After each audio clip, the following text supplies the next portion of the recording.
दो कॉलम हमने बनाए ना, एक आदान काल का, एक विसर्ग काल का। आदान काल वाली ऋतु में क्या लिखा, शिशिर वसंत ग्रीष्म, और उससे दूसरे कॉलम में क्या लिखा, वर्षा शरद और हेमंत। ये दो कॉलम बनाए आपने, राइट है ना, यहाँ तक क्लियर है सबको। अब जहाँ पे पहला कॉलम था हमारा शिशिर, उसके ऊपर हेडिंग डाल के सबसे पहले वाला कॉलम जहाँ पे हमने शिशिर वसंत ग्रीष्म लिख रखा था, उसके ऊपर लिखो कफ। ठीक है, दूसरा वाला जो कॉलम आपने बनाया है दैट इज वर्षा शरद और हेमंत का, उसके ऊपर लिखो पित्त, सबसे ऊपर लिखो। इसके साइड में लिखा, इसके ऊपर लिखना है। ठीक है, तो कफ और पित्त का देखते हैं पहले, बात का बाद में समझाती हूँ। कफ लिखा हमने शिशिर वाले कॉलम के ऊपर, है ना, तो मतलब कफ कहाँ से, कफ का संचय, प्रकोप और प्रश्न होता है। तो संचय कहाँ से शुरू होगा, दैट इज शिशिर ऋतु से। कफ का संचय होगा शिशिर ऋतु में। और नेक्स्ट क्या ऋतु है हमारी, दैट इज बसंत ऋतु। तो बसंत ऋतु नेक्स्ट ऋतु होगी। और कफ का संचय के बाद कौन सी अवस्था आती है, प्रकोप अवस्था, है ना। तो बसंत ऋतु में क्या हुआ, कफ का प्रकोप हुआ। ऐसे ही नेक्स्ट बसंत, हाँ जी बेटा क्या बोल रहे हो,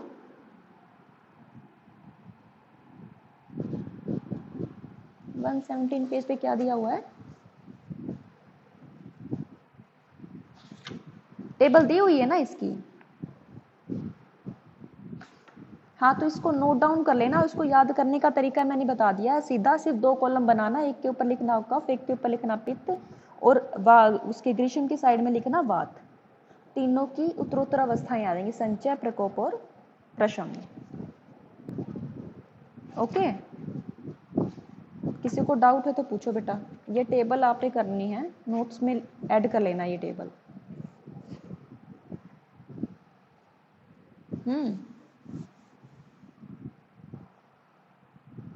इनको ये जो टेबल दे रखी है ना आपने, इसमें याद करने का ट्रिक नहीं है। याद करने का ट्रिक जो मैंने आपको बताया उस तरीके से याद करोगे ना तो कंफ्यूज नहीं होगे कि किस में संचय हो रहा है, किस में प्रकोप, किस में शमन। एक ही दोष को पकड़ के किया करो। ऐसे नहीं करो कि हाँ शिशिर में अगर कफ का संचय हो रहा है तो बसंत में कफ का प्रकोप हो रहा है, ग्रीष्म में कफ का शमन हो रहा है। तो ऐसे सीक्वेंस वाइज चलो एक ही दोष के साथ में। ठीक है, अगर सिर्फ अवस्थाओं के अनुसार चलोगे ना, फॉर एग्जांपल अगर हम संचय की बात करेंगे तो अगर ऐसे याद करोगे तो थोड़ा कंफ्यूजिंग हो जाएगा आप लोगों के लिए कि वात का संचय ग्रीष्म में, पित्त का वर्षा में, कफ का शिशिर में। ये थोड़ा रटने वाली चीज़ हो जाएगी। इसलिए बेटर है कि दोष के अकॉर्डिंग चलो। सबसे पहले कफ का देखो कि संचय, प्रकोप और शमन कौन सी ऋतु में होता है, फिर पित्त का, फिर वात का। ओके, ये टेबल इस तरह से बना लेना जैसे मैं बोल रही हूँ ना। शिशिर के ऊपर लिखना कफ, वर्षा के ऊपर लिखना पित्त, और ग्रीष्म के साइड में लिखना वात। ठीक है, तीनों दोष अपनी अपनी अवस्थाओं के अनुसार चलेंगे। पहले संचय अवस्था होगी, फिर प्रकोप, फिर प्रशम। हाँ जी बच्चे बोलो।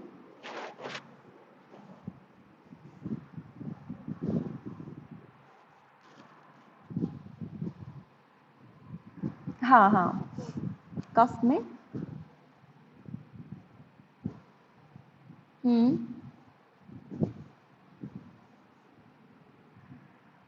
कफ में हेमंत ऋतु में संचय इसलिए लिखा है बेटा, जो शिशिर और हेमंत ऋतु होती है ना, ये दोनों क्या होती हैं, सर्दी की ऋतुएं होती हैं। इन दोनों में ठंड पड़ती है। आपने ऋतुचर्या पढ़ी है स्थान में, अभी तक आ गया चैप्टर। एक्चुअली इसलिए लिख रखा है।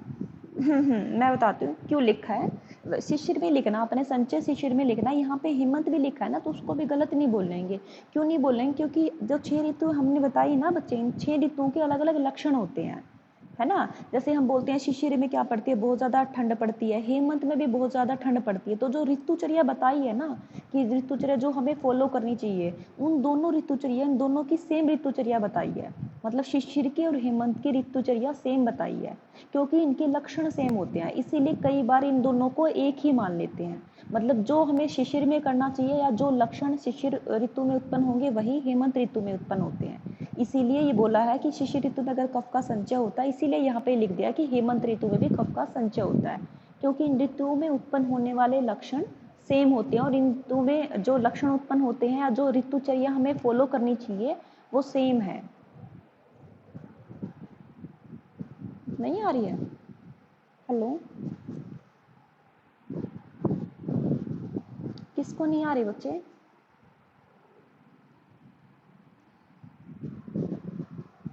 ओके, समझ में आया ये? शिशिर और हेमंत ऋतु है ना बेटा, इसमें जो उत्पन्न होने वाले लक्षण हैं, मतलब दोनों में ही ठंड पड़ती है, दोनों में ही ठंडी हवाएं चलती हैं, और दोनों में ही जो ऋतुचर्या जो हमें फॉलो करनी चाहिए वो सेम है दोनों की ही। इसीलिए बोल रखा है, इसीलिए लिख दिया यहाँ पे कि कफ का संचय हेमंत ऋतु में होता है। दोनों सही हैं, बट आप शिशिर में लिख देना। ओके। हाँ जी बच्चे। हम्म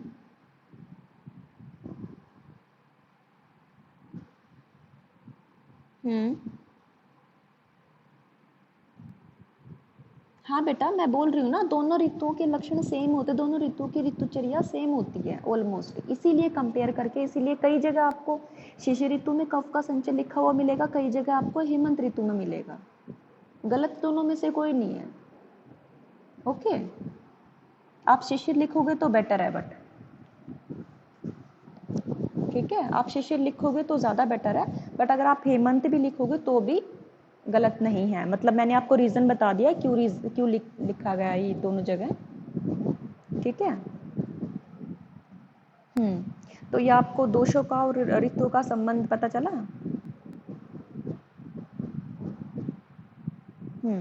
नेक्स्ट टॉपिक है, दैट इज द दोषों का हमारी वय से क्या संबंध है।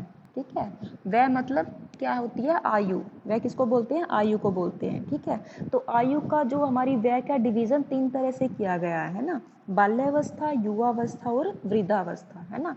तो मतलब वय से दोषों का संबंध, मतलब कौन सी अवस्था में कौन से दोष का प्रकोप होता है, मतलब कौन सा दोष डोमिनेटिंग होता है ना। तो जो बेसिकली जो बाल्यावस्था होती है, बाल्यावस्था में क्या है, कफ का प्रकोप होता है, युवावस्था में पित्त का, और वृद्धावस्था में वात का प्रकोप होता है। ठीक है, ये रिलेशन है हमारी वय का और दोषों का। ठीक है, मतलब ये दोष इन अवस्थाओं में डोमिनेटिंग रहते हैं। ऐसा नहीं है कि बाकी दोनों दोष एग्जिस्ट नहीं करते हैं, बाकी दोनों दोष भी एग्जिस्ट करते हैं, बट डोमिनेंसी एक दोष की रहती है। ओके, तो बाल्यावस्था में कफ का, युवावस्था में पित्त का, और वृद्धावस्था में वात का प्रकोप होता है। ठीक है, ये है दोषों का और वय का संबंध। अब है दोषों का दिन और रात्रि से क्या संबंध है ना। दिन और रात्रि में भी तो दोषों का प्रकोप होता होगा ना, कोई दोष डोमिनेटिंग किस अवस्था में होता है, किस पहर में होता है। ठीक है, तो सबसे पहले अगर हम दिन की बात करें, तो दिन को भी अगर हम डिवाइड करें तो 3 भागों में डिवाइड कर सकते हैं ना। दिन का प्रथम भाग जिसको क्या बोलेंगे, प्रातःकाल बोलेंगे। दिन का, हाँ, दिन का जो द्वितीय अवस्था होती है दैट इज द मध्याह्न, जिसको हम दोपहर बोलते हैं, है ना। और दिन का जो तीसरा भाग होता है दैट इज सायंकाल, जिसको बोलते हैं, है ना। तो दिन को हम 3 भाग में डिवाइड कर सकते हैं। दिन का प्रथम भाग दैट इज प्रातःकाल, दिन का दूसरा भाग दैट इज मध्याह्न, और दिन का तीसरा भाग दैट इज सायंकाल, है ना। तो इनका दोषों से क्या संबंध होगा, दिन का जो प्रथम भाग है जिसको हम प्रातःकाल बोलते हैं, उसमें कफ की डोमिनेंसी रहती है, मतलब कफ का प्रकोप होता है। दूसरी अवस्था में दैट इज मध्याह्न में पित्त रहता है ना। और तीसरी अवस्था में साय में वात होता है। ठीक है, ये है हमारा दिन का और दोषों का संबंध। ऐसे ही आपने रात्रि का करना है। ठीक है, रात्रि को भी अगर हम 3 में डिवाइड करें तो रात्रि का जो प्रथम पहर होगा उसमें कफ का प्रकोप होगा। जो दूसरा पहर होगा, रात्रि का दूसरा पहर मतलब अर्धरात्रि बोल रहे हैं जिसको, है ना। रात्रि का जो दूसरा पहर मतलब अर्धरात्रि होगा, उसमें पित्त का प्रकोप रहेगा।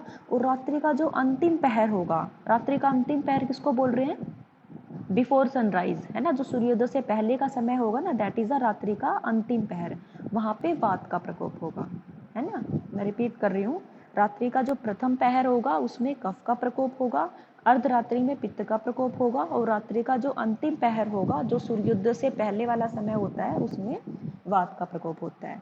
यह है रात्रि का और दोषों का संबंध। ठीक है, ऐसे ही जो हम लोग अन्न ग्रहण करते हैं, तो अन्न ग्रहण करते टाइम भी उस अवस्थाओं से में भी दोषों का क्या होते हैं, दोषों की डोमिनेंसी होती है ना। तो अगर भुक्त अन्न की बात करें तो भोजन लेने के पश्चात, मतलब जस्ट भोजन लेने के बाद, भोजन लेने के पश्चात जब तक भोजन नहीं पचा है, एकदम से भोजन हमने लिया है, उस टाइम किसका प्रकोप होता है, दैट इज कफ का।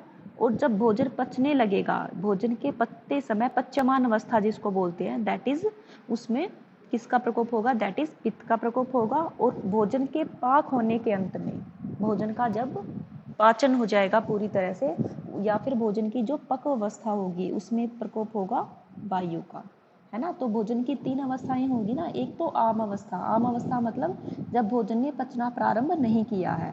एक होगा जो भोजन की पच्यमान अवस्था, पच्यमान अवस्था मतलब जब भोजन पच रहा है, ठीक है। और एक हो गया भोजन की पक्व अवस्था, पक्व अवस्था मतलब जब भोजन पक्व हो गया है, पच गया है, ठीक है।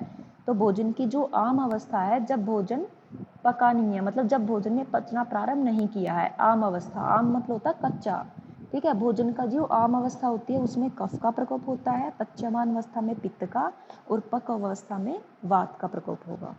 तो भोजन की इन 3 अवस्थाओं में तीनों दोषों का